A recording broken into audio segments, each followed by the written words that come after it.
Assalamualaikum warahmatullahi wabarakatuh.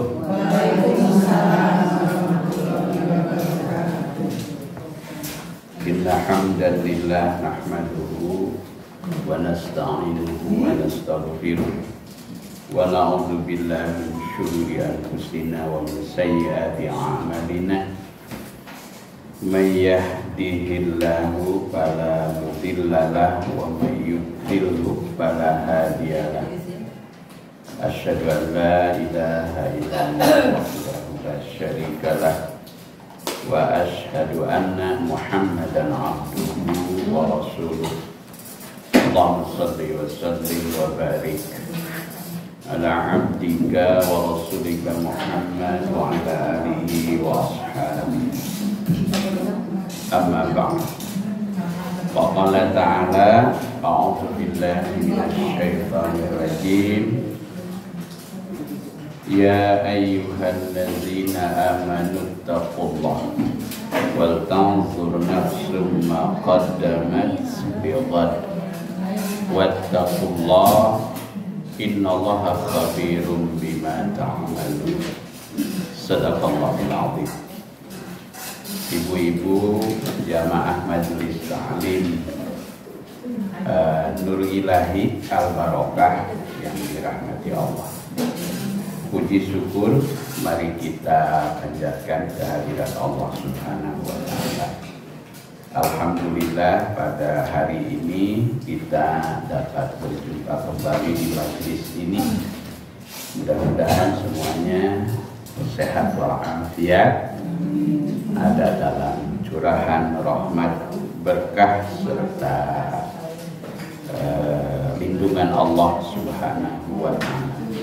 Salawat dan salam semoga senantiasa Allah curahkan kepada panutan agung junjungan alam Rasulullah sallallahu alaihi wasallam beserta keluarga dan para sahabat.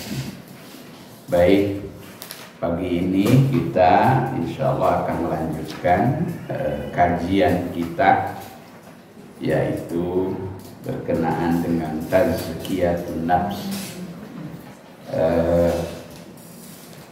ikhtiar kita dalam rangka menjaga kesucian diri, di mana aktualisasi dari tazkiyatun nafsi ini, aktualisasinya dan bisa juga sekaligus implementasinya dalam arti penerapannya, yaitu dalam bentuk adab, yakni etika,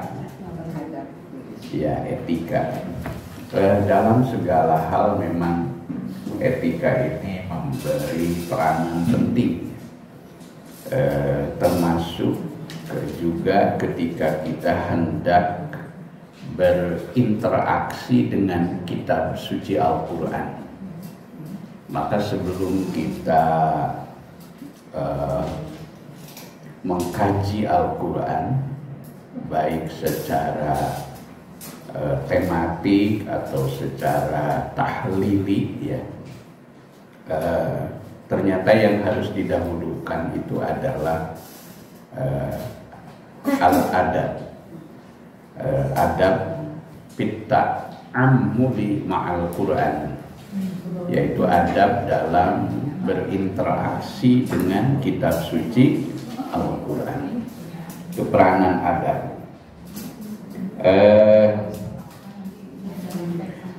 Kita kemarin sudah sampai dalam al-adab ma'an nafs, yaitu adab terhadap diri sendiri, di mana di situ ada beberapa tahapan. Setelah kita mengerti tentang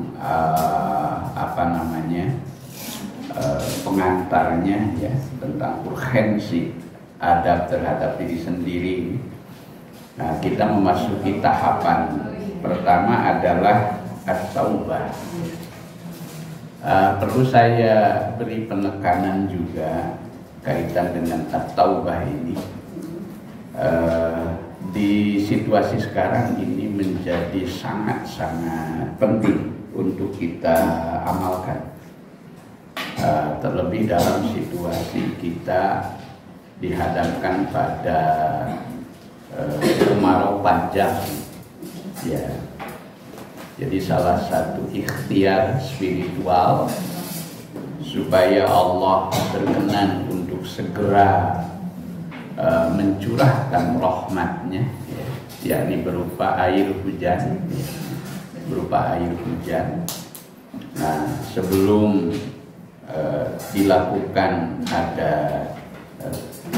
sholat khusus, ya, namanya sholat istisqa, ya. Artinya istisqa itu sholat minta diturunkan hujan, ya. Nah, amalan pendahulunya diantaranya adalah memperbanyak taubat, ya. Memperbanyak taubat. Itu sesuai dengan firman Allah di dalam surah Nuh ayat 10 sampai 11. Dalam Al-Quran surat Nuh surat 71 kalau tidak salah, ayat 10 sampai 11. Allah berfirman sebagaimana penuturan Nabi Nuh kepada kaumnya. Faqultu, maka aku katakan, kata Nabi Nuh, istaghfiru rabbakum, beristighfarlah kamu sekalian, mohon ampunlah kamu sekalian, ya, rabbakum, kepada Tuhan. Innahu kana ghaffara, karena sesungguhnya dia yakni Allah, ya, itu ghaffar. Ghaffar itu kalau kata santri itu namanya sigot al-mubalaghah, namanya sigot al-mubalaghah. Al-mubalaghah itu artinya apa ya? Kalau misalnya bahasa Sunda, Allah mah tukang ngahampura. Itu, ya, tukang ngahampura.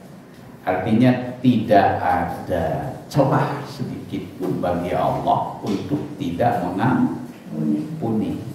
Ghafaran, gitu. Maha pengampun.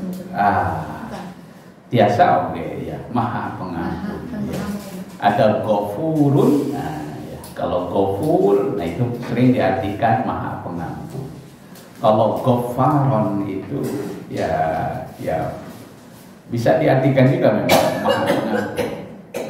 Itu artinya ya Allah itu maha mengampuni, ya. Tidak ada kamus, ya, dalam diri Allah itu untuk tidak mengampuni, ya, untuk tidak mengampuni. Ghafaran. Nah, jadi yang harus kita yakini dalam keyakinan kita ketika kita memohon ampun kepada Allah, itu yang terpenting adalah kemarin kan kiatnya itu kita berupaya untuk at-takhalli, kan, mengosongkan diri, ya, minaz dzunub wal ma'asi, mengosongkan diri dari dosa-dosa dan maksiat. Kemudian kita mengakui, ya, menyesali atas segala dosa dan perbuatan. Nah, kemudian al-azmu, yaitu bertekad untuk tidak mengulang kembali. Ya, jadi pengakuan itu yang paling penting, ya. Kita mengakui bahwa kita sadar bahwa kita benar-benar merasa berdosa, ya. Lalu kita bersimpuh di hadapan keagungan Allah yang Maha Ghaffar tadi. Nah, istaghfiru rabbakum. Banyak bentuk istighfar yang baik yang diajarkan oleh Allah Subhanahu wa taala dalam kitab suci Al-Qur'an maupun yang diajarkan oleh Rasulullah sallallahu alaihi wasallam. Contoh yang diajarkan oleh Allah adalah istighfar Nabi Adam. Rabbana zalamna anfusana wa illam taghfir lana wa tarhamna lanakunanna minal khasirin. Itu dalam surat Al-A'raf kalau tidak salah. Ada juga istighfarnya Nabi Yunus, ya, Nabi Yunus. La ilaha illa anta subhanaka inni kuntu minadh dhalimin. Itu yang diajarkan oleh Allah Subhanahu wa taala sebagai apa? Semacam testimoni lah kalau kita ya dari istighfarnya para nabi. Nah, berbagai redaksi itu diajarkan. Nah, kemudian yang diajarkan oleh Rasulullah Sallallahu Alaihi Wasallam itu yang paling sederhana, Astaghfirullahaladzim, Astaghfirullahaladzim, Alladzi la ilaha illa huwal hayyul qayyum wa atubu ilaihi. Bahkan Al-Quran juga menganjurkan supaya ketika kita beristighfar itu bukan hanya untuk diri kita sendiri, tapi juga untuk segenap kaum muslimin dan muslim. Wastaghfir li dzambika walil mu'minina wal mu'minat. Itu ada di surah 47, surah Muhammad ayat 19. Wastaghfir li dzambika, dan memintalah ampunan li dzambika untuk dosamu, walil mu'minina wal mu'minat. Nah, maka kemudian disusunlah redaksinya itu dalam bentuk Allahumma gfir lil mu'minina wal mu'minat wal muslimina wal muslimat al ahya'i minhum wal amwat. Nah, ini. Jadi istighfar bukan hanya untuk diri kita sendiri. Allahumma gfir lil mu'minina wal mu'minat. Ya, surat 47 ayat 19.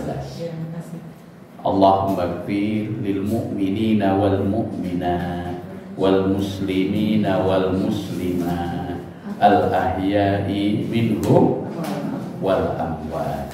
Suka ditambahkan bi rahmatika ya arhamar rahimin.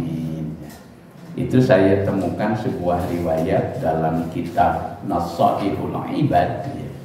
Di situ ada anjuran barang siapa yang mengamalkan istighfar Allahumma gfir lil mu'minina wal mu'minat dan seterusnya, bahkan di situ dianjurkannya sampai 27 kali katanya, maka Allah akan menurunkan rahmat bukan hanya untuk yang bersangkutan, tetapi sampai kepada 40 orang tetangga yang ada di sekitarnya. Oh ya.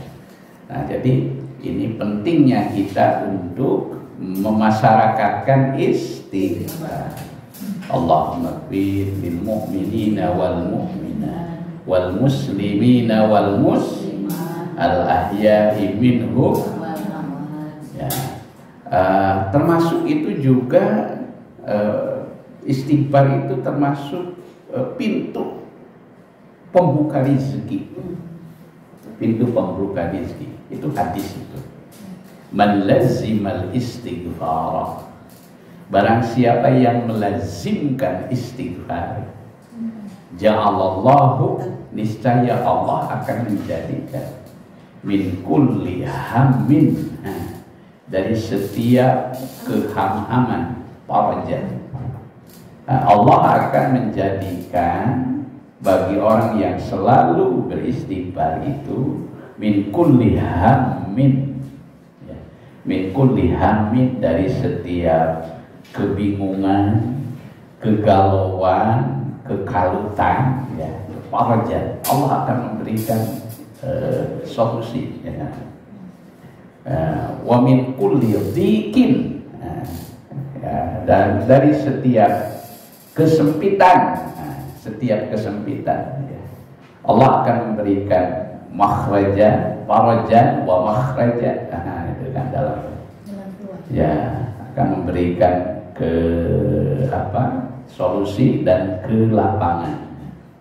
Wa yarzuquhu min haitsu la yahtasib, dan Allah memberikan rezeki dari sumber yang tidak dia duga.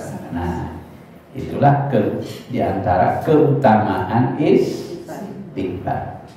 Nah, itu selaras dengan surat Nuh ayat 10 sampai 11. Istaghfiru rabbakum, beristighfarlah kamu sekalian kepada Rabb. Innahu kana ghaffar, karena sesungguhnya dia, Allah itu maha ghaffar, maha pengampun.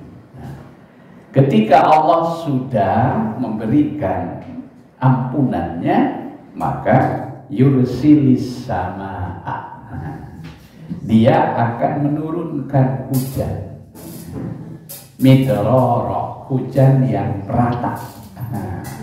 Hujan yang merata, midrar, hujan yang merata dan tidak menimbulkan bencana.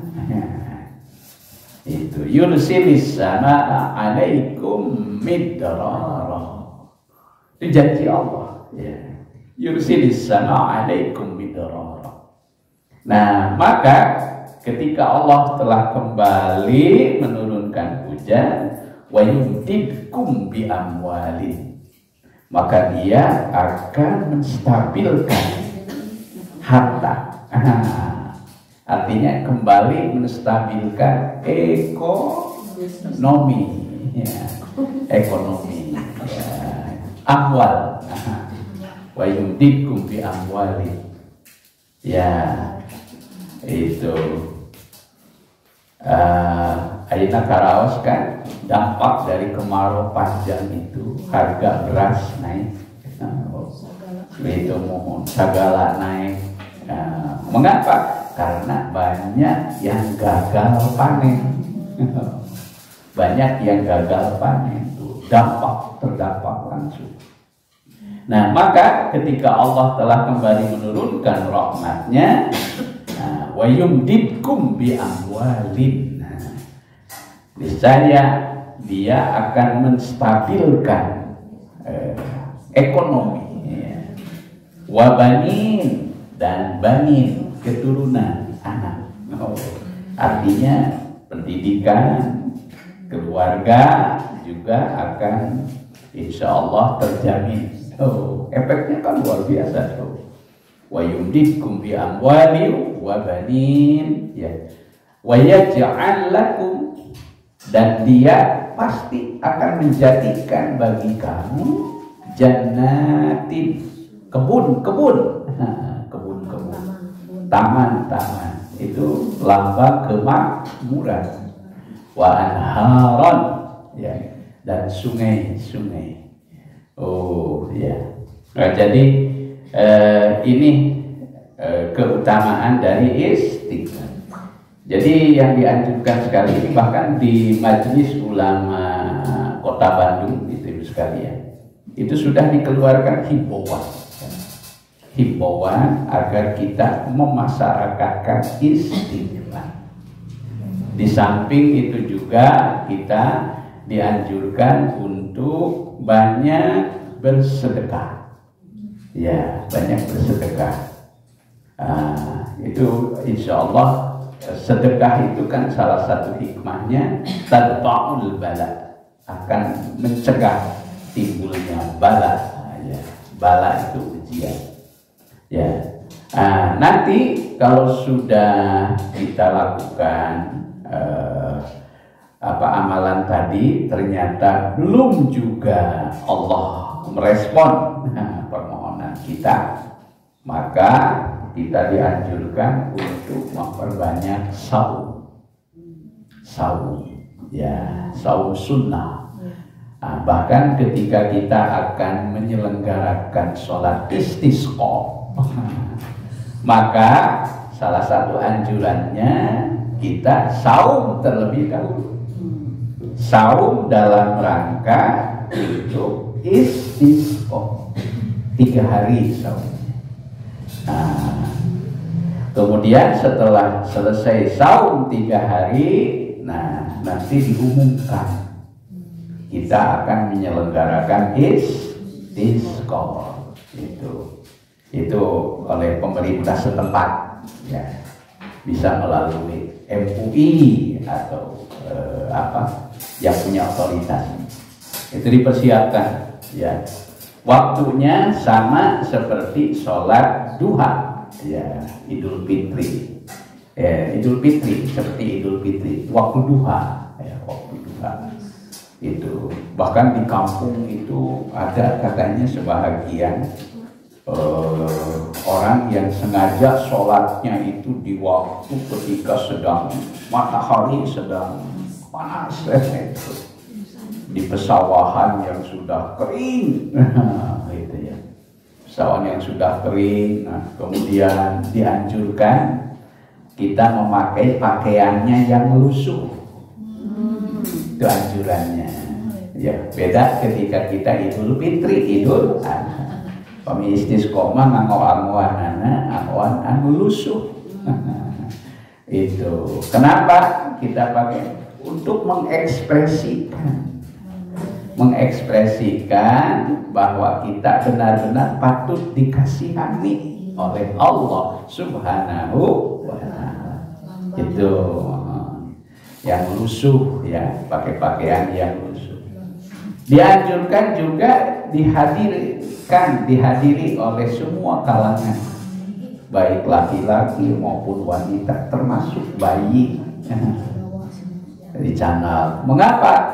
Karena ketika Allah melihat kita, gitu, kamu macet Allah yang udah kayak datang teh butuh hukum. Tapi ketika Allah melihat bayi, yang dibawa, bayi yang suci, itu maka insya Allah Allah Maha penyayang terhadap bayi yang belum berdosa. Gitu. Nah, bahkan dianjurkan pula itu kita membawa binatang peliharaan. Itu kalau istisqa itu dianjurkan bawa binatang peliharaan.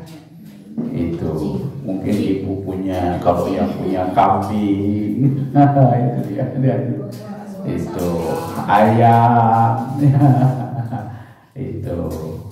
Jadi itu untuk mengekspresikan. Nah, inilah sebagai tambahan dari poin tadi at-taubah. Ya.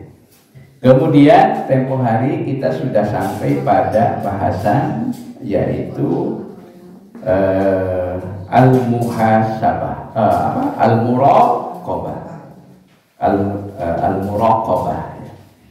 al-muraqabah, merasa diri kita diawasi oleh Allah. Dan yang ketiga adalah al-muhasabah. Ini juga sebenarnya sudah sering kita bicarakan, ya. Al-muhasabah, hasaba yuhasibu muhasabatan, yaitu saling berhitung diri, ya. Introspeksi.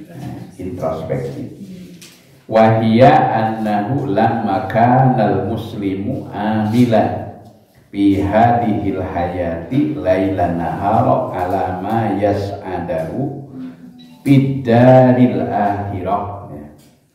Jadi muhasabah itu tatkala seorang muslim sadar bahwa sepanjang kehidupannya baik di waktu malam maupun siang ya siang, dia tidak banyak yang diharapkan mayas anduhu, kecuali yang terpenting adalah yang menjamin kebahagiaannya di kampung akhirat. Nah, itu di kampung akhirat. Mayas anduhu bidaril akhirah wa yu'ahhiluhu likaromatiha, dan dia sangat berharap supaya mendapatkan kemuliaan waridwanillah dan keridhaan Allah pihak di akhirat.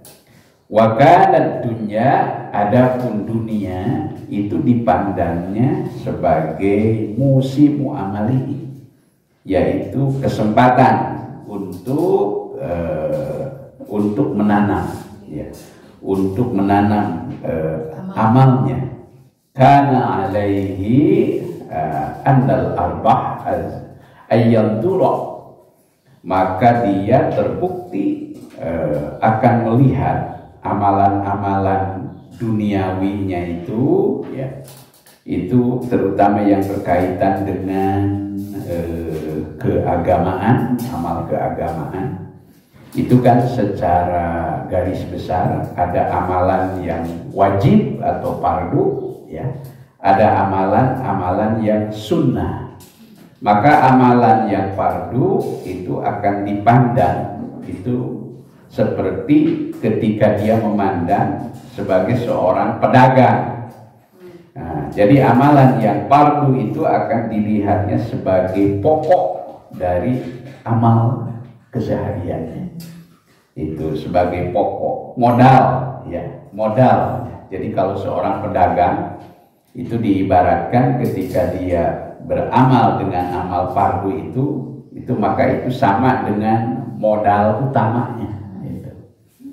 Nah, adapun keuntungannya itu akan terlihat ketika dia mulai melakukan ibadah nawafil. Nawafil itu artinya ibadah-ibadah sunnah, ibadah-ibadah tambahan. Nah, disitulah akan terlihat mulai ada keuntungan. Kalau pedagang itu namanya apa namanya? Profit. Nah, ya. Batinya gitu. Jadi upami urang nembe ngalaksanakeun anu wajib, eta teh nembe kita baru menjaga modal. Baru menjaga modal. Nah, teu acan kengeng batik. Nah, maka supaya kita mulai menghasilkan profit ya, keuntungan itu batik. Nah, maka disitulah kita berupaya untuk melakukan ibadah-ibadah nafilah. Nah, wayantulok, dan seorang mukmin itu, seorang muslim akan melihat di mana letak kerugian. Letak kerugiannya ketika dia terjebak melakukan dosa dan maksiat. Nah, di situ letak kerugian. Wayantulok ilal ma'asi wadunu kal khasarati fitijarah.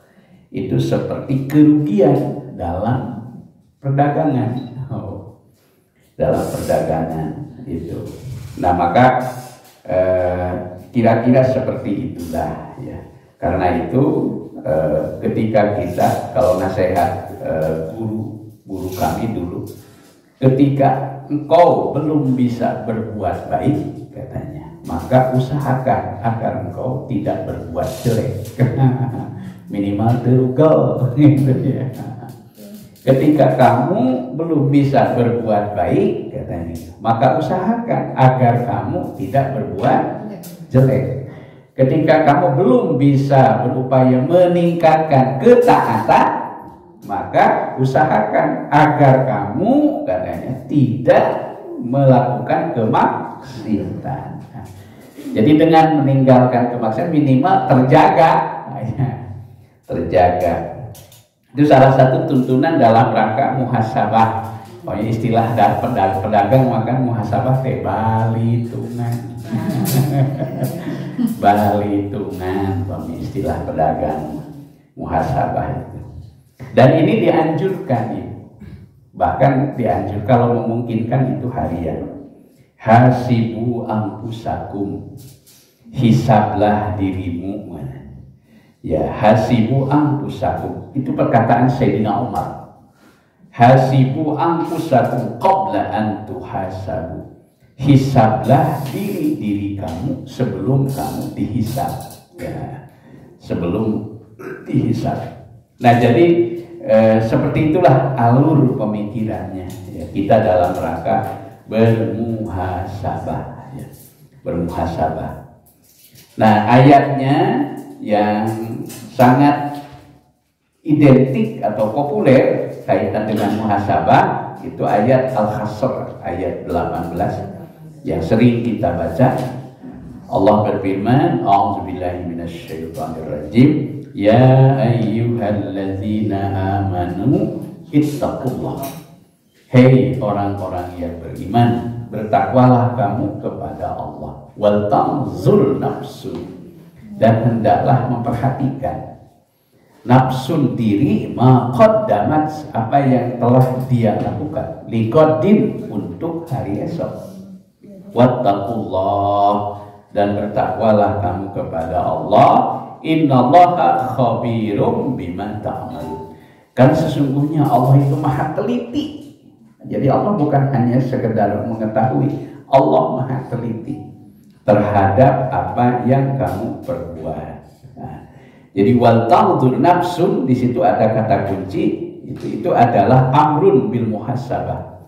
Itu adalah perintah, ayat perintah untuk muhasabah, agar diri kita melakukan muhasabah, introspeksi terhadap apa yang telah dilakukan untuk persiapan hari esok. Nah, yang dimaksud hari esok itu yang paling dekat ya hari esok, isukan. Tapi dalam pengertian Al-Quran, seringkali hari esok itu dimaknai sebagai hari kiamat, hari akhirat. Itu hari akhirat. Margi ulang pasti sadayana ge bakal ngajangka akhirat. Kita pasti semuanya juga akan berjumpa nanti di akhirat. Ya, berjumpa di akhirat. Wa tubu ilallahi jami'an ayyuhal mu'minun. Nah, karena itu kaitan juga, itu nyambung juga memang.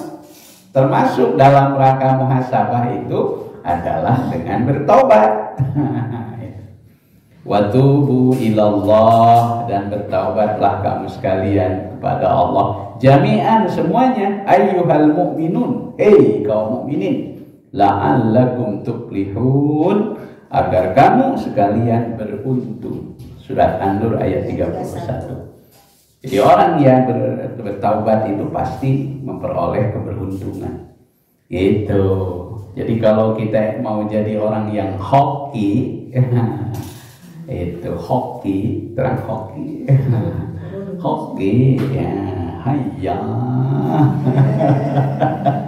oh ya hoki, ya hoki itu beruntung, hoki beruntung, tuflihun. Nah, salah satunya itu adalah dengan bertaubat. Baik, banyak sekali kisah-kisah para kekasih Allah terdahulu, ya, para kekasih Allah terdahulu yang begitu menjiwainya tentang makna dari muhasabah ini. Orang-orang soleh min hadhil ummah, dari umat ini, yuhasibuna anfusahum, an tafritiha wa yalumunaha ala taqsiriha yalzimunaha taqwa wa yanhaunaha anil hawa amalan. Jadi salah satu yang menjadi motivasinya kenapa seorang muslim itu harus senantiasa bermuhasabah, yaitu surat An-Nazi'ah ayat 40. Wa amma man khafa maqama rabbih wa nahan nafsa 'anil hawa.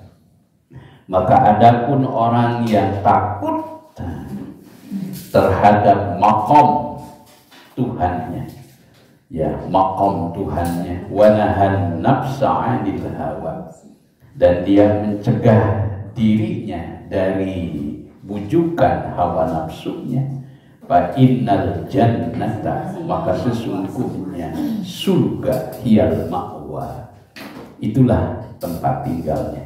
Ini ayat ini saya pernah baca dalam satu riwayat, ibu sekalian. Ini berkaitan dengan seorang sahabat Nabi namanya Mus'ab bin Umair. Ya. Mus'ab bin Umair itu seorang sahabat Nabi yang semula berasal dari kalangan bangsawan Quraisy. Bangsawan, beliau berparas tampan, kaya, populer, tapi pemiaya nama panginten selebritis. Itu seorang yang penampilannya itu selalu menarik perhatian. Itu pokoknya nama seluruh juga pas hadita tinggal di hadis Arab deh. Apa ini tepang ke kelopak gitu. Mus'ab bin Umair, dan beliau terkenal murah senyum. Murah senyum. Tapi setelah beliau memutuskan untuk bergabung dengan dengan kalau istilah sekarang mungkin dengan jamaah Rasulullah Sallallahu Alaihi Wasallam, ia memilih hidup yang amat sangat bersahaja, amat sangat bersahaja, memilih hidup yang sangat bersahaja, ya sangat sederhana itu. Jadi ia tinggalkan gemerlapnya, ya dunia itu ia tinggalkan, ya ia tinggalkan, ia totalitas ikut berjuang bersama Nabi. Bahkan beliaulah yang dipilih oleh Rasulullah Sallallahu Alaihi Wasallam sebagai mubaligh pertama yang mensiarkan Islam ke Madinah. Jadi saat Nabi hijrah ke Madinah, dikirim pula mubaligh oleh Rasulullah.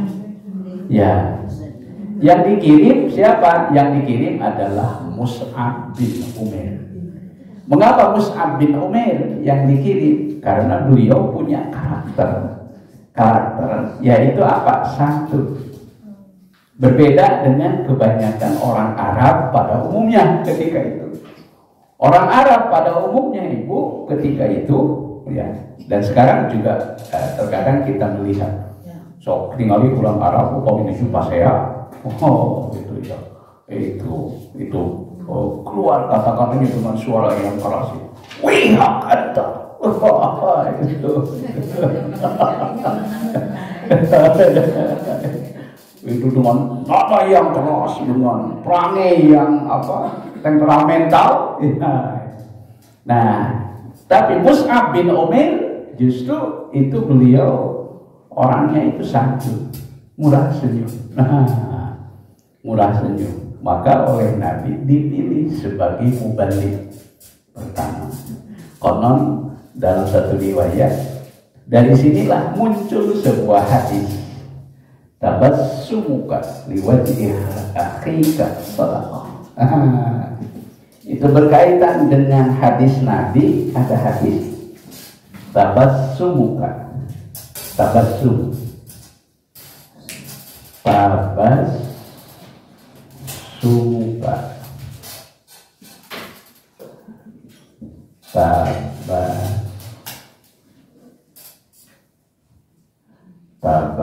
sumuka liwajhi akhika shadaqatun.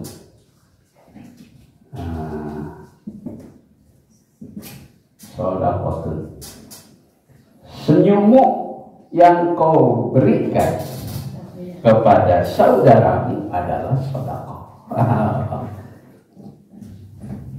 Jadi kita jangan meremehkan amal-amal yang sederhana. Itu sekarang itu Bu, kadang-kadang kita untuk melemparkan senyum kepada tetangga juga hesek. Itu ya. Ada hadis yang lain yang berkaitan dengan la takhkiranna minal ma'rufi syai'an. Jangan sekali-kali kamu meremehkan kebaikan sekecil apapun. Walau antalqaka, meskipun hanya berupa engkau memberikan senyuman, muka yang cerah, liwajhi akhika, ya, walau antalqaka, itu sekalipun kau hanya melemparkan kecerahan, keceriaan, ya, itu liwajhi akhika shadaqah. Nah, itu ada berkaitan.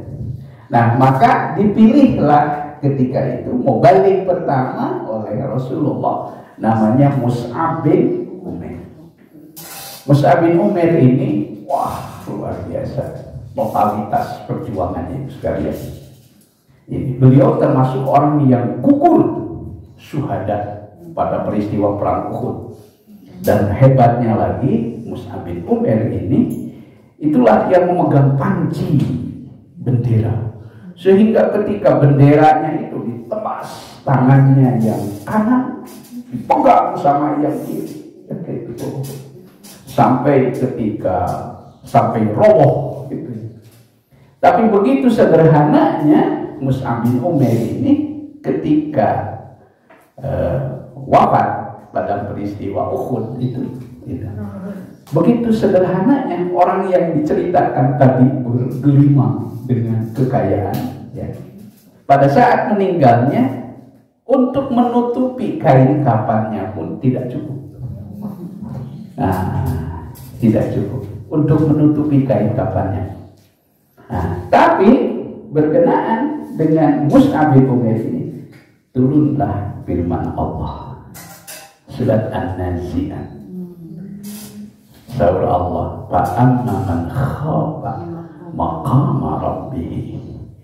Adapun orang yang takut terhadap makom kedudukan, kemuliaan Tuhan, maqama rabbih wa nahan nafsa 'anil hawa, dan dia mencegah dirinya dari keinginan-keinginan hawa nafsunya.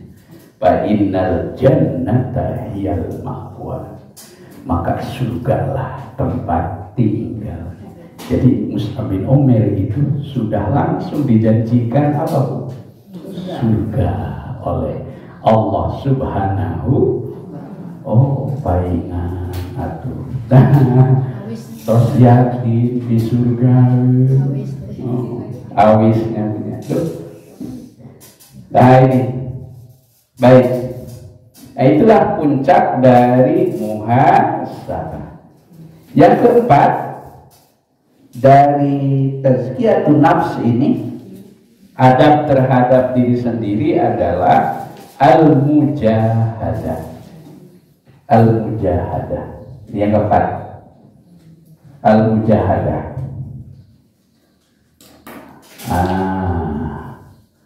Al-mujahadah. Mujahadah. Al-mujahadah itu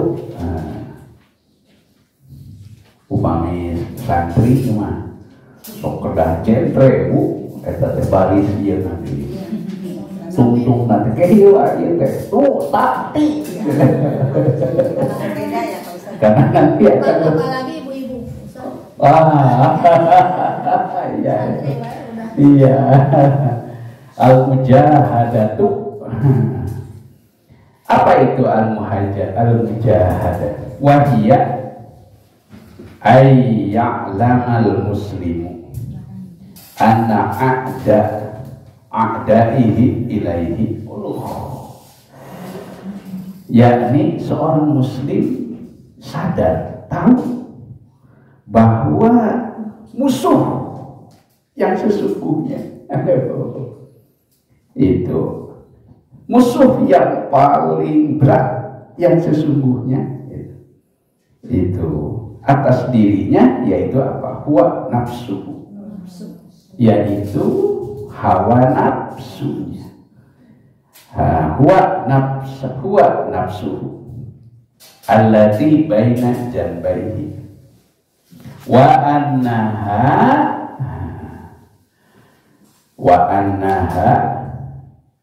bitabi'aha mayyalatun ila syarri. Dan yang namanya kecenderungan hawa nafsu itu tabiatnya, karakternya itu cenderung kepada keburukan. Yang namanya hawa nafsu itu cenderung kepada keburukan. Itu parraratun minal khair, parrarah cenderung kepada keburukan, dia sering menghindar, lari dari kebaikan. Itu karakter hawa nafsu. Ammaratun bisu'i, ammarah dan cenderung menyuruh, menyuruh bisu'i kepada keburukan,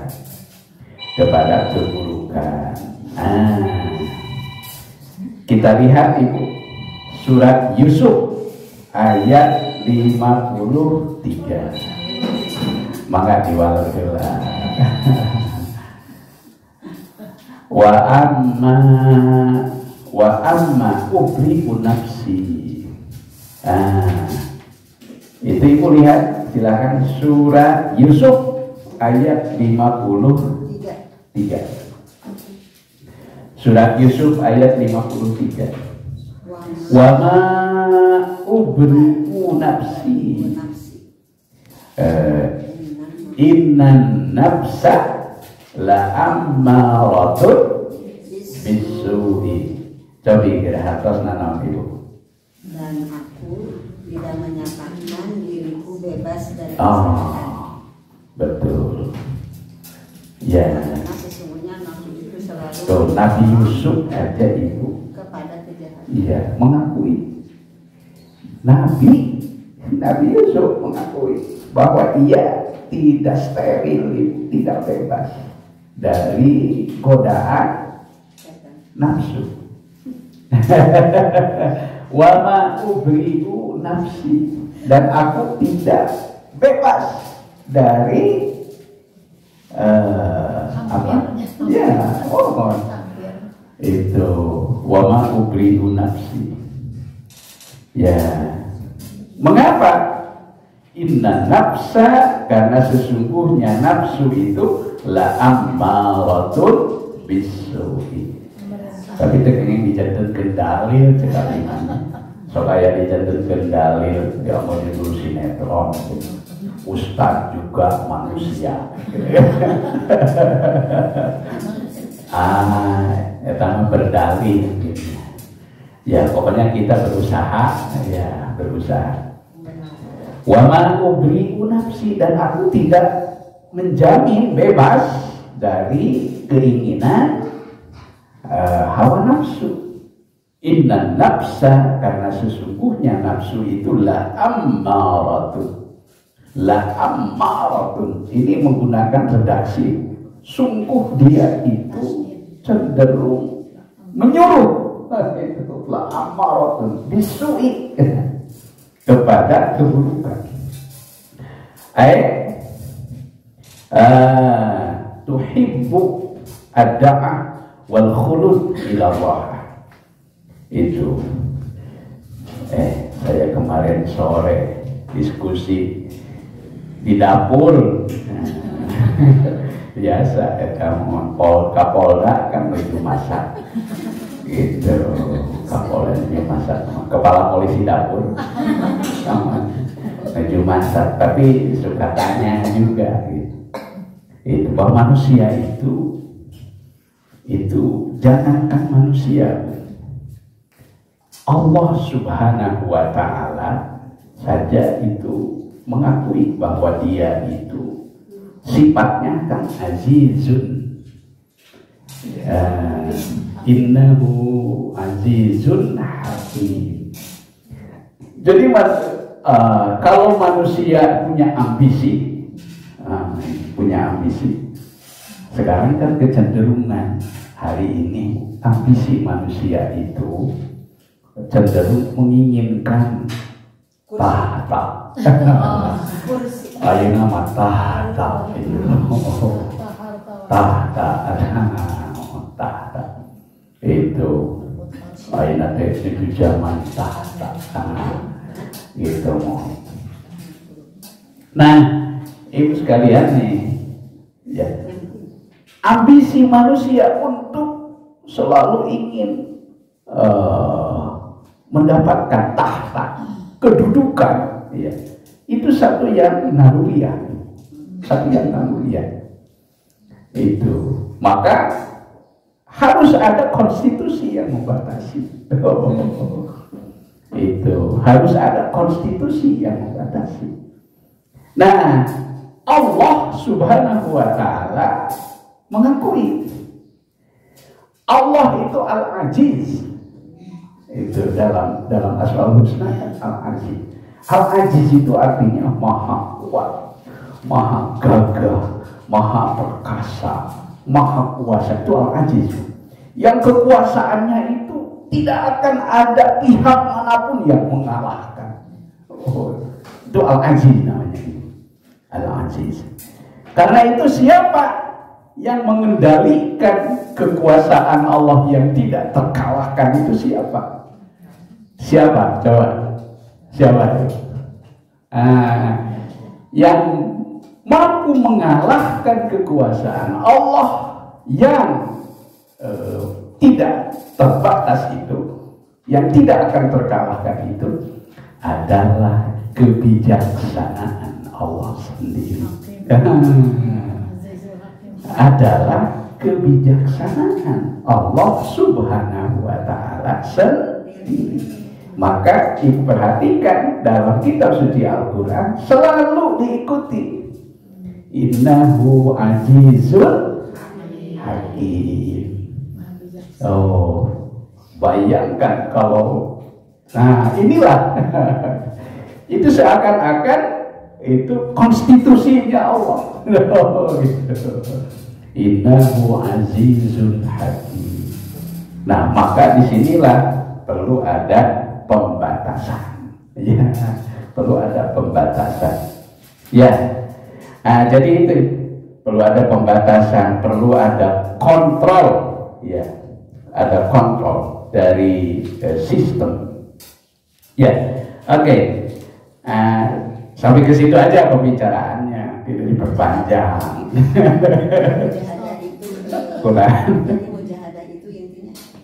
Jadi apa itu mujahadah itu? Hubungannya dengan kecenderungan hawa nafsu. Ya, mujahadah itu adalah bagaimana fa'idza arrafal muslimu hadza, maka jika seorang muslim mengetahui terhadap kondisi hal ini, maka dia abba'a nafsahu limujahada nafsihi, maka dia akan berusaha untuk mengendalikan dirinya, ya, limujahadati nafsihi, yaitu untuk berjuang, mujahadah, mengendalikan dirinya, fa'alan 'alaiha, maka dia akan mendeklarasikan. Sekarang kan musik deklarasi. Maka seorang muslim akan mendeklarasikan. Apa yang dideklarasikan? Al-harba, yaitu untuk menyatakan perang. Wasyahara diddaha, untuk menyatakan perang, ya, dan mengendalikan, ya, menyatakan perang. Wasyahara diddaha as-silaha wa sammama ala mukafahati ri'anatiha wa munajajati syahwatiha fa idza ahabbati rahah atba'aha. Jadi hawa nafsu yang cenderung tadi meronta-ronta kepada keburukan, maka sedapat mungkin dia kendalikan, dia kontrol, ya, dikontrolnya, dilatihnya supaya yang tadinya cenderung kepada keburukan itu mengarah kepada kebaikan. Maka dalam istilah tasawuf itu ada yang dikenal namanya tingkatan-tingkatan nafsu itu. Ya, tingkatan yang paling rendah disebut namanya nafsu amarah. Nafsu amarah. Ya, nafsu amarah itu yaitu nafsu ketika ia diperturutkan. Ya, nafsu amarah itu.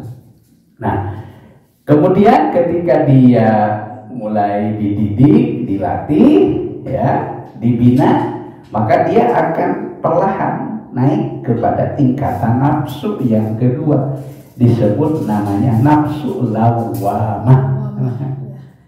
Apa itu lawamah? Lawamah itu tidak bisa serta-merta dikendalikan, tidak. Itu ada prosesnya. Jadi masih terkadang dia diperturutkan, tapi segera setelah ia memperturutkannya timbul penyesalan. Itu maka ketika sudah sampai pada tingkat penyesalan, ini disebut namanya nafsu lawamah. Nah, ketika riyadhahnya dilanjutkan, diteruskan, maka pada tahapnya dia nanti akan sampai kepada tingkatan yang disebut namanya nafsu mutmainnah. Ya ayyatuhan nafsul mutmainnah. Mutmainnah itu artinya munculnya ketentraman, kedamaian, ya, itu. Ketentraman, kedamaian, ya, apalagi ya, kestabilan, ya, ya.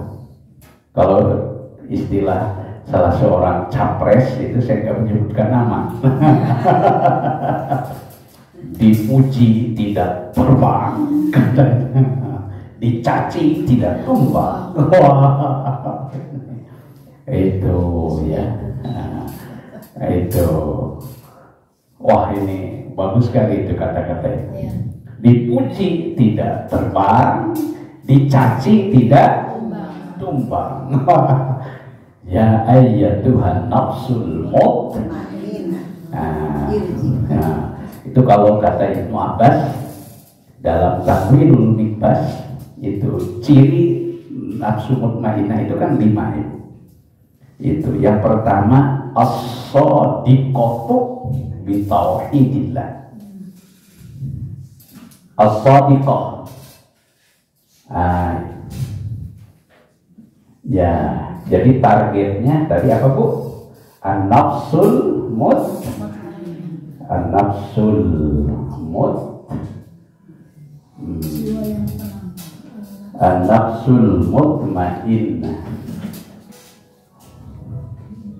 mutmainnah, mutmainnah,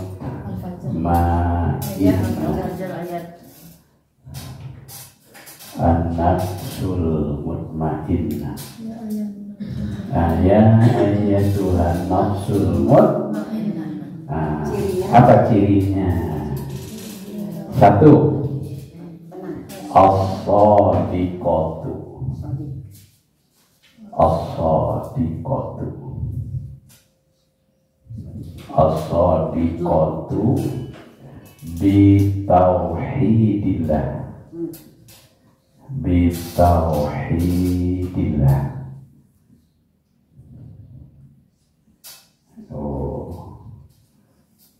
Membenarkan terhadap kemahaesaan Allah.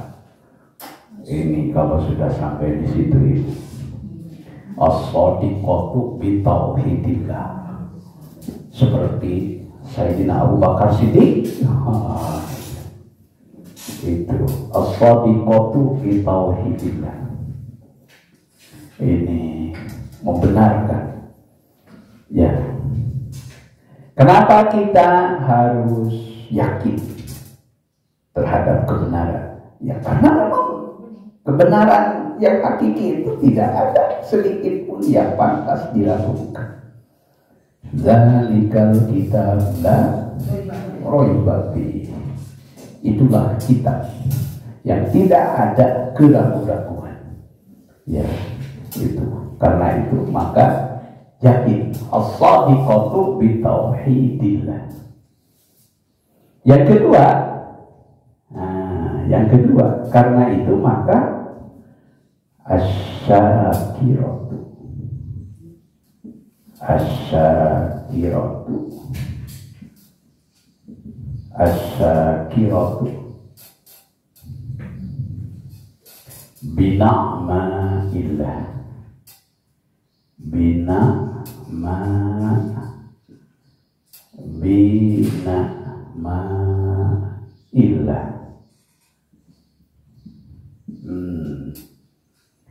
Ciri orang yang berjiwa mutmainnah itu yang kedua, asyakirah, orang yang selalu bersyukur. Asyakiratu itu, asyakirah, orang yang selalu bersyukur. Bina'ma'illah, terhadap nikmat-nikmat Allah, terhadap nikmat-nikmat Allah. Asyakirah, selalu bersyukur terhadap nikmat-nikmat Allah. Yang ketiga, as-sabiratu, as-sabiratu, as-sabiratu bi bala'illah, bi bala'illah. As-sabiratu bi bala'illah, orang yang selalu sabar terhadap bala, ujian dari Allah. Ya. Yang keempat, tongwaka. Siap. Bismillahirrahmanirrahim.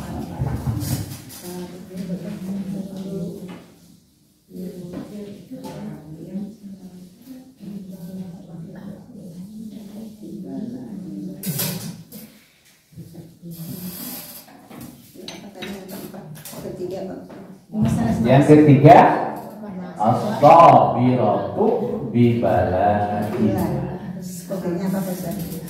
orang yang selalu sabar bi bala'illah, terhadap bala, ujian dari Allah. Yang keempat, al-qani'atu, al-qani'ah, al-qani'atu bi ata'illah, bi ataillah. To'at. Bukan. Orang yang selalu qanaah. Karena sederhana. Nah, qanaah. Apa itu qanaah? Cukup Merasa puas. puas. Bisa puas. Merasa puas. Bi ataillah, terhadap pemberian Allah. Pemberian dari Allah. Dan yang kelima, ar-radiyatu. Ar-radiyatu. Ridho. Ar-radiyah. Dol. Ar-radiyatu.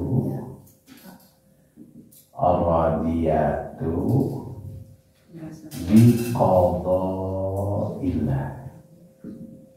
Biqadaillah. Ridho. Qadaillah. Orang yang selalu ridho terhadap qada dari Allah. Nah, ini ciri an-nafsul mutmainnah menurut Ibnu Abbas. Ibnu Abbas radhiyallahu ta'ala anhuma. Ar-radiyatu biqadaillah. Orang yang selalu ridho terhadap keputusan Allah. Ketentuan. Qada biqadaillah. Ketentuan bisa apa? Bulan Ketentuan. mohon ketentuan, keputusan, kepastian. Ya, kan kita tuh sudah diputuskan oleh Allah kodarnya.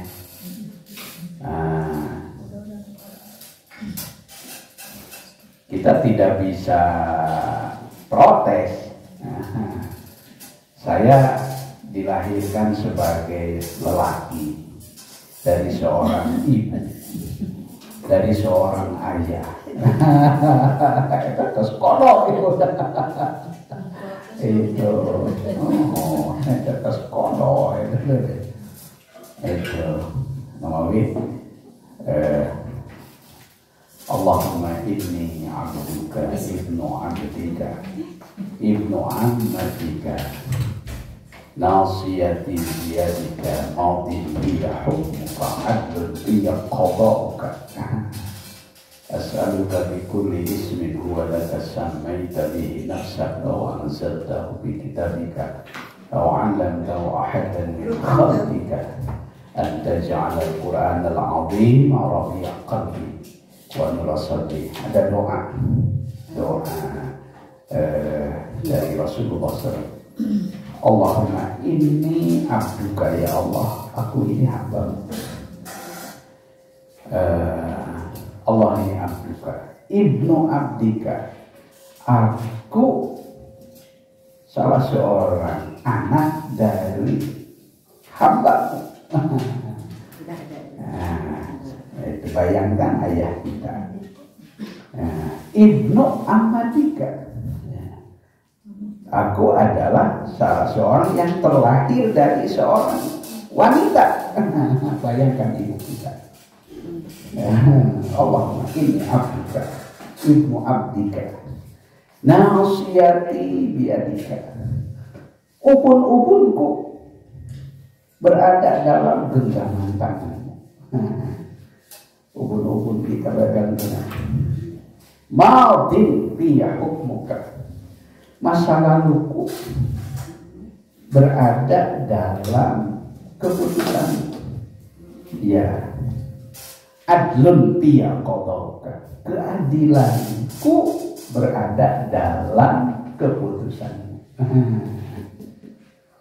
Ya, adlun biya qadauka, as'aluka, aku meminta, memohon kepada bikulli ismin, dengan semua nama. Huwa sammaita bihi nafsak, yang dengan nama itu engkau telah menamai dirimu dengan Asmaul Husna. Allah yas'aluka bi kulli ismin huwa laka sammaita bihi nafsak aw anzaltahu fi kitabika, atau dengan nama-nama lainmu yang telah kau turunkan dalam kitab suci. Jadi nama-nama Allah itu sangat banyak. Hanya yang kita kenal adalah yang terdapat dalam Asmaul Husna. As'aluka bi kulli wa laka sammaita bihi nafsak aw anzaltahu fi kitabika aw 'allamtahu ahadan min khalqika, atau dengan nama-nama lain yang engkau ajarkan kepada salah seorang di antara hamba. Dia bertawasul dengan nama-nama Allah. Anta ja'alal Qur'an al-azim, kiranya engkau ya Allah berkenan menjadikan Al-Quran yang agung Rabi'a qalbi, sebagai penerang jiwaku, wa zilaa husni, dan sekaligus sebagai penghapus laraku, wa dhihaba hammi, dan kiranya engkau berkenan untuk mengusir, menghilangkan hammi, kebingunganku, wa ghammi, ya, dan ketertutupan pikiranku. Itu doa pencerahan itu, Bu. Ya. Wah, boleh diserah? Panjang. Udah pernah ya. Ya, Allahumma inni abduka ibnu abdika ibnu ammatika nasiyati. Kayak diserah dina WA ya. Mohon. Ibnu abdika. Ya. Ada pertanyaan? Silakan. Ini yang muraqabah. Ya, ya. Waktu bulan lalu Pak Ustadz menyampaikan firman Allah An-Nisa 125. Itu artinya, siapakah orang yang paling baik agamanya daripada orang yang dengan ikhlas berserah diri kepada Allah, sedangkan dia mengerjakan kebaikan dan mengikuti agama Ibrahim yang lurus, dan Allah telah memilih Ibrahim menjadi kesayangannya. Begitu. Saya kurang paham. Saya terinspirasi, Bu. Saya tuh mengajar di pesantren, ada 2 materi pelajaran. Pertama tafsir Al-Quran, itu Tanwirul Mikbas, nah makanya saya sampaikan ini. Yang kedua adalah As-Saqafah Al-Islamiyah, materi ini. Nah, Saqafah itu ibu materi pelajaran yang amat sangat luas. Itu bahteranya, samudranya ilmu. Itu sehingga terpaksa saya harus menyederhanakan, meramunya. Nah, kemudian saya sederhanakan menjadi materi, yaitu salah satunya adalah Ba'dul Ma'arif Al-Muta'alliqah bil Quran, menjadi sebahagian pengetahuan penting yang berhubungan dengan Al-Quran. Nah, maka saya baca buku ini kaidah tafsir. Ada yang menarik, Ibu, nih, kaitan dengan pertanyaan Ibu tadi. Ternyata sebelum kita belajar banyak tentang kaidah tafsir, kita harus mengkondisikan diri untuk berinteraksi dengan kitab suci Al-Quran. Salah satunya adalah kita berusaha untuk menjadikan Al-Quran sebagai sahabat. Nah, ini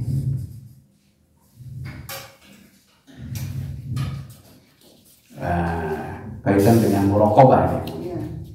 kaitan dengan muraqabah dan ayat tadi. Oke, mana? Ya, muraqabah.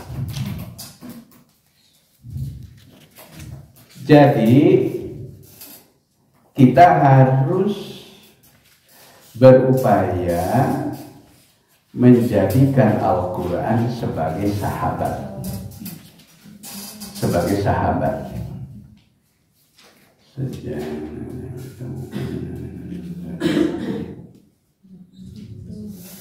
jika seseorang ingin mendapatkan petunjuk dan keterangan yang banyak seperti antara kita ini, harus hidup dalam lingkungan Al-Quran,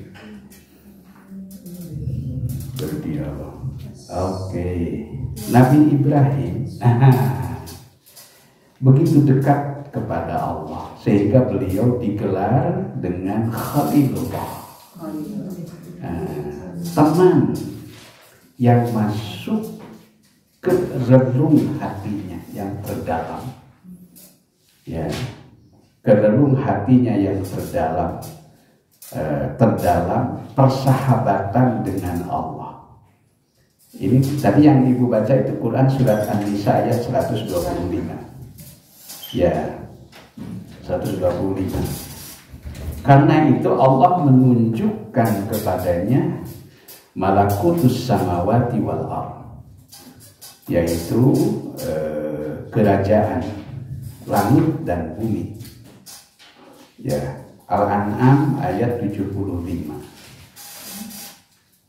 Jadi pengayaan hubungan antara surat An-Nisa 125 dengan Al-An'am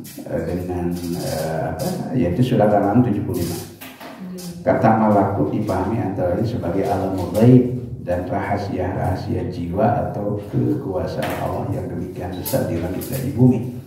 Selanjutnya yang dituntut dari yang berinteraksi dengan Al-Quran adalah sikap rendah hati. Oke, itu sudah baik. Jadi di sini Ibu, salah satunya yang penting itu untuk berusaha mengenalnya dengan tulus, dan kalau ada keraguan yang tinggal dalam hati maka hendaklah ia berusaha untuk menemukan kebenaran. Al-Quran dikasih namanya bukti. Jika seseorang ingin mendapatkan petunjuk dan keterangan yang lebih banyak lagi serta diantar mencapai keyakinan yang mantap, maka ia harus hidup dalam lingkungan Al-Quran sehingga merasakan bahwa Al-Quran berdialog, bahkan bersahabat dengannya. Dalam konteks ini sementara pakar berkata, jika Anda ingin berbicara dengan Allah maka berdoalah, dan jika Anda ingin Allah berbicara dengan Anda maka bacalah Al-Quran. Saya dulu dengan ibu-ibu, dengan rombongan jamaah yang lain, pernah rihlah dulu ke Masjid Kubah. Pas di situ ada ceramah ada ceramah. Salah satunya saya masih ingat, seorang ustadz itu di Masjid Kubah menerangkan itu, idza arada ayyatakallama ma Allah, jika Anda ingin berdialog dengan Allah, bacalah Al-Quran. Ternyata itu bukan hadis, itu bukan hadis. Bersahabatlah dengan Al-Quran. Sahabat akan menyampaikan kepada sahabatnya rahasia-rahasianya yang tidak disampaikan kepada siapa yang sekedar berkenalan dengannya. Yakinlah bahwa jika Anda bersahabat dengannya dan bermohon kepada Allah, pasti yang Anda peroleh lebih banyak daripada usaha Anda. Ini serupa dengan seorang anak yang meminta permen. Jika dia mengambil sendiri tanpa bantuan orang dewasa, maka yang dapat diambilnya hanya sekedar sebanyak kemampuan kedua telapak tangannya yang kecil. Tetapi jika orang dewasa yang memberinya, maka dia akan memperoleh jauh lebih banyak. Yang penting ketika itu adalah sang anak menunjukkan minatnya memperoleh permen dan berusaha sebisanya untuk mendapatkan. Jadi muraqabah itu contoh konkretnya seperti Nabi Ibrahim, Ibu. Tuh, ya. Jadi maksudnya di sini misalkan siapakah orang yang paling baik agamanya? Oke. Nah, contohnya itu Nabi Ibrahim. Iya. Oh, dibandingkan, apakah ini dibandingkan dengan orang yang dengan ikhlas berserah diri kepada Allah, sedang dia juga kan mengerjakan kebaikan dan mengikuti agama Ibrahim yang lurus. Nah itu masih tetap Nabi Ibrahim kesayangannya gitu. Betul. Iya. Jadi kalau ingin mencari contoh teladan, contoh teladan yang benar-benar terbukti merasa dirinya bukan hanya diawasi, tapi dia bahkan sudah bisa dalam tanda petik ya bersahabat itu dengan Rob ya. Nah, itu adalah Nabiullah Ibrahim alaihi. Maka Nabi Ibrahim disebut namanya Khalilullah. Itu gelar Nabi Ibrahim. Itu kalau suatu saat Ibu ke Palestina, nah, di situ ada kota namanya Madinatul Khalil. Madinatul Khalil itu tempat di mana dimakamkan Nabi Ibrahim alaihis salam. Jadi begitu kuatnya nuansa Nabi Ibrahim sehingga kota itu disebut namanya kota Al-Khalil. Al-Khalil itu bukan gelar biasa. Al-Khalil itu adalah sahabatnya Allah. Oh, begitu dekatnya. Jadi Allah itu kehadirannya tidak lagi dirasakan sebagai seseorang yang mengawasinya gitu ya. Tapi dia selalu hadir di relung hatinya yang paling dalam. Maka Nabi Ibrahim dikenal Khalilullah. Dua paling tidak terhimpun dalam pribadi Nabi Ibrahim. Kenapa beliau disebut Khalilullah? Yang pertama yaitu tercermin pada pribadinya yaitu keikhlasan. Keikhlasan tadi. Dan yang kedua adalah muraqabah. Muraqabah. Maka Allah menjamin yaitu Nabi Ibrahim sebagai orang yang orang yang paling baik keislamannya. Wa man ahsan dinan mimman aslama wajhahu lillahi wa huwa muhsin. Ya, karena itu Allah menunjukkan kepada saya kemarin bercerita di depan kawan-kawan di BRIN dalam khutbah Jumat. Ya.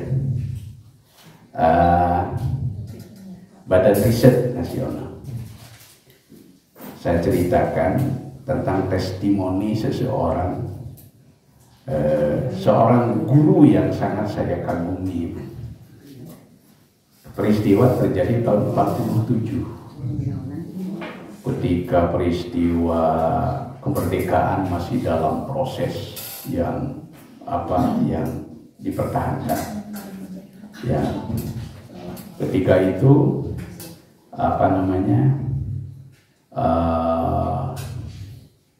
ini suasana kenegaraan itu betul-betul tidak menentu.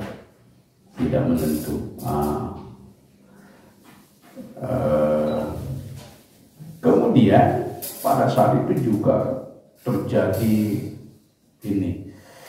kriminalitas yang sangat tinggi. Ya, orang yang tidak sabar, pencurian, perampokan, pembegalan. Ditambah lagi ujiannya kemarau yang sangat panjang. Persis seperti kita sekarang belum ada apa-apa. Itu. Tapi yang sangat prihatin bagi seorang tokoh yang saya ceritakan ini, itu ketika sawah-sawah di sekitar lingkungannya itu kering gitu. Itu sehingga jika tidak segera diselamatkan itu bisa gagal panen.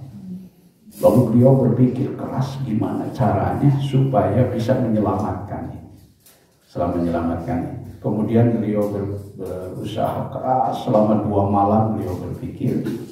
Nah, hingga Allah memberikan ilham itu, maka dibuatlah kincir angin.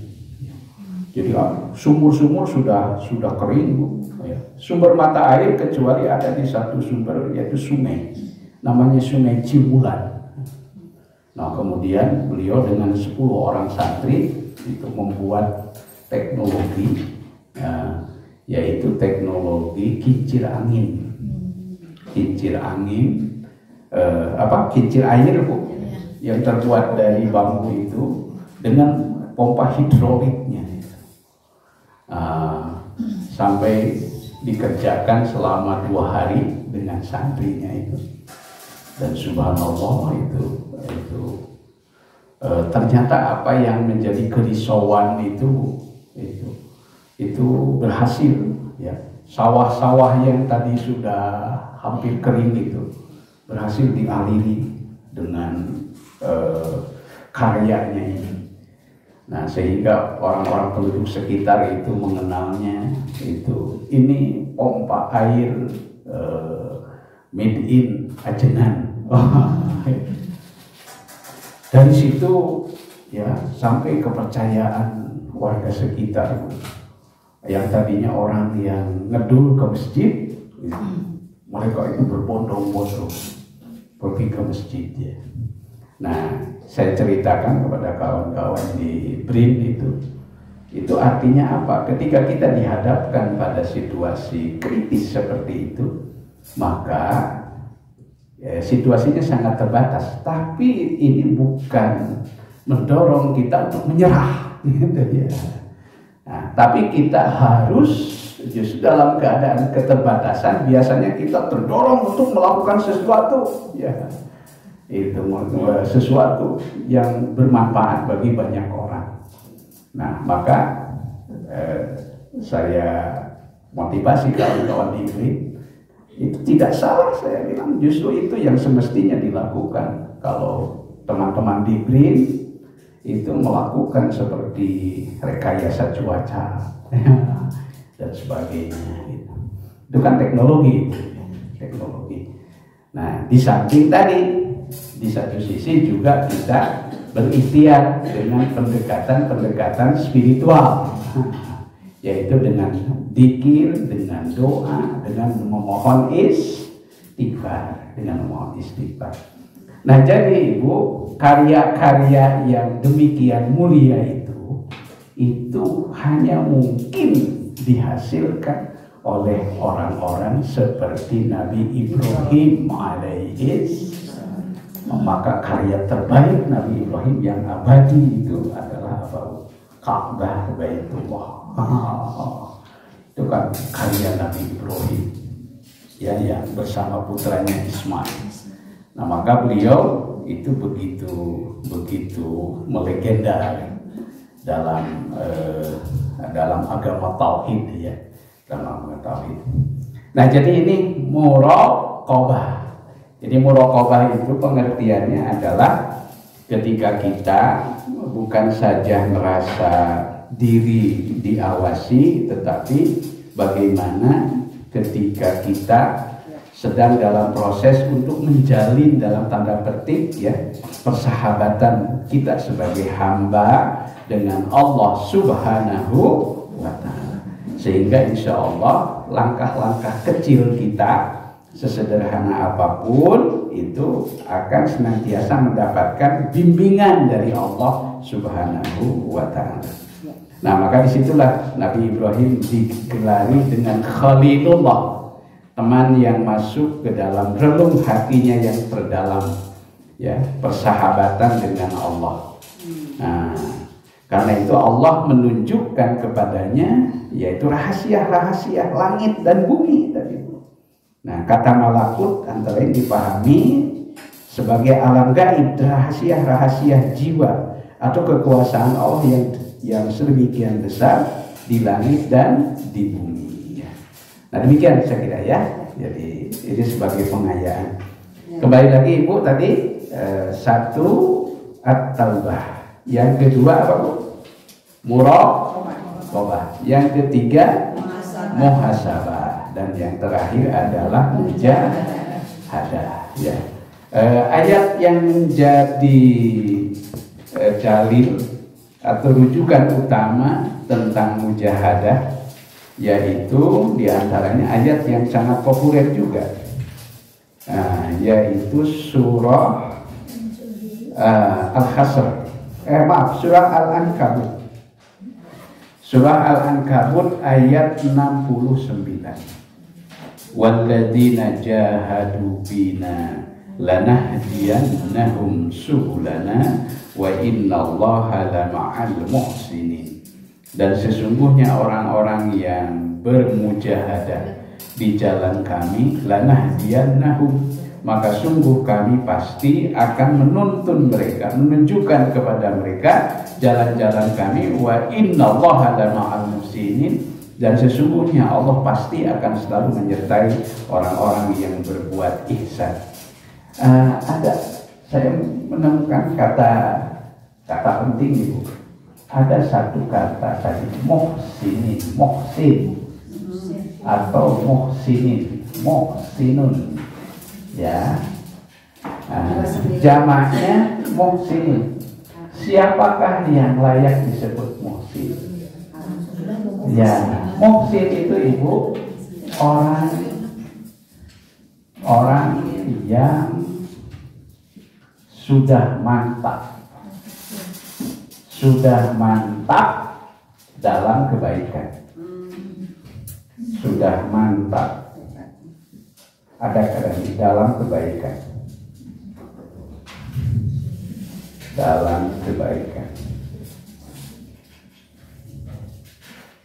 ini muhsin. Maka Nabi Ibrahim disebut wahwa muhsinun, orang yang sudah mantap dalam kebaikan. Sama seperti mukminun. Kalau mukmin itu orang yang sudah mantap dalam keimanan. Ya, itu sudah mantap dalam keimanan. Mukmin. Ya. Wallahu taala alam. Ya, oke Ibu. Saya kira demikian. Ayat terakhir Ibu. Ayat terakhir. Ayat pertama, maka beli ayat pertama saja. Sebelum kita tutup. Jadi mujahadah itu berusaha keras. Iya, betul. Ada pepatah itu orang tua mengatakan lamun keyeng tantu paham. Nah, paling tidak Ibu, aktualisasi mujahadah itu dalam ungkapan tadi itu manjada wajada. Manjada wajada itu upami kayang tantu paling jada wajada. Jadi ada upaya apa ya, optimalisasi, ya, ada upaya optimalisasi. Jadi tidak setengah-setengah. Tidak setengah-setengah. Ya, ini memang sesuatu yang sifatnya spiritualisme, ya. Ya, sifatnya spiritualisme. Ya, barangkali ini merupakan kekayaan penting yang saya kira dia akan selalu dibutuhkan dalam setiap masa, ya. Terlebih lagi di zaman yang kecenderungan semakin pragmatis, pragmatis, ya. Jadi justru tegaknya kemerdekaan yang hakiki itu karena nilai-nilai itu, ya. Nah, seperti mohon maaf nih, saya tidak bermaksud mengarahkan, tapi hanya sekedar untuk ya. Ya, ada ungkapan begini Ibu, ketika saya ditanya, Ustaz bagaimana ini katanya mengenai sikap politik kita. Maka saya berikan ilustrasi, ya minimal balik itu ya. Ya minimal kita bisa menunjukkan keberpihakan. Itu seperti siapa? Ya tong jauh-jauh deh, seperti burung pipit. Seperti burung pipit. Nah, yang berusaha, yang ingin berusaha ikut memadamkan. Ya itu gelora apinya Raja Namrud. Nah, diseng-sengi ke burung gagak.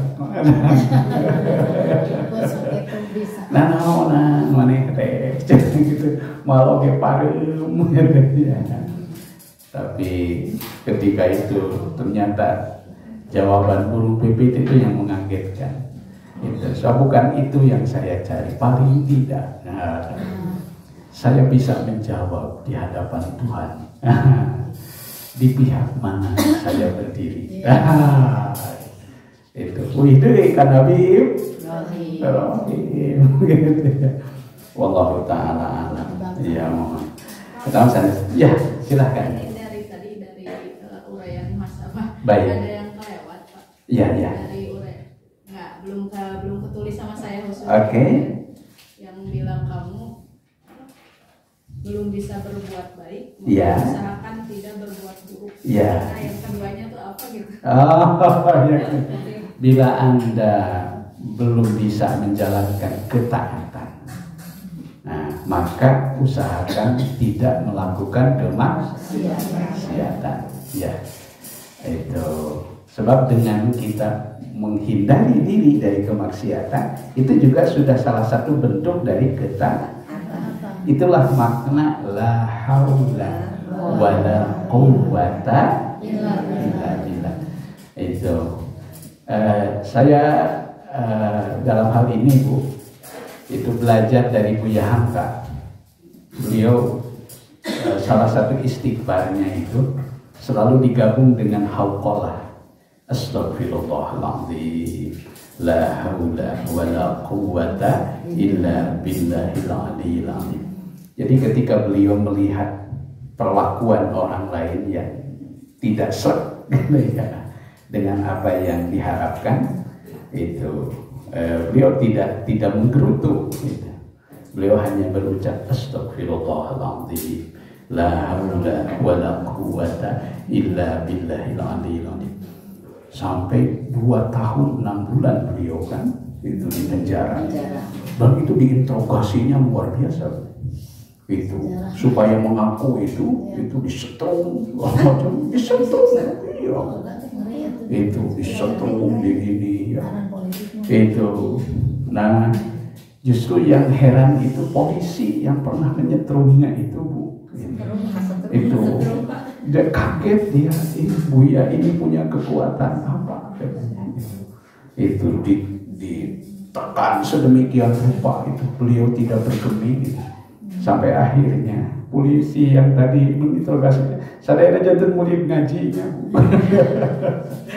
Luar biasa itu salah satu wiridnya itu. Astagfirullahaladzim, la haula wala quwwata illa billahil aliyyil azim. Wallahu ta'ala a'lam. Mudah-mudahan ada hikmah berkata Rabbana inna sami'na munadiyan yunadi bil iman an aminu bi rabbikum fa amanna. Rabbana ighfir lana dzunubana wa kaffir 'anna sayyi'atina wa tawaffana ma'al abrar. Rabbana hab lana min azwajina wa dhurriyyatina qurrata a'yun waj'alna lil muttaqina imama. Rabbana taqabbal minna innaka antas samiul 'alim wa tub 'alaina innaka antat tawwabur rahim. Rabbana atina fid dunya hasanah wa fil akhirati hasanah wa qina adzabannar. Wa sallallahu ala khairi khalqih Sayyidina Muhammad wa ala alihi wa sahbihi wasallam walhamdulillahi rabbil alamin. Kita tutup dengan kifarat majlis. Subhanallah.